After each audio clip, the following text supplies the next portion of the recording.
Okay guys, so I just got this in the mail.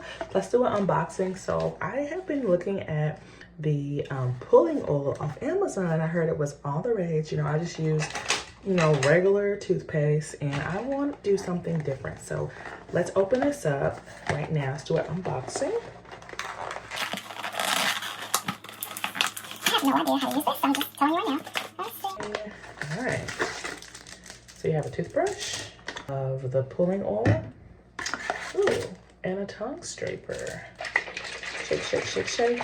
Put 10 to 15 mLs of the pulling oil in your mouth. Ooh. Okay, let's open it and see how it looks. That's the bottle up close. What is it? Oh, 8 fluid ounces.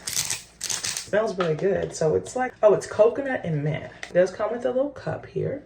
So, and it's the lines are on here. So I'm just gonna put 10 for my first time. So let's go. Okay, I just survived doing my first oil pulling, and so I want to tell you about the experience. So this was actually not that bad tasting. I thought it would be just really gross. It wasn't afterwards. So it came with a toothbrush, really soft. That I like this new experience with brushing my teeth because I really want white teeth. I don't want harsh chemicals.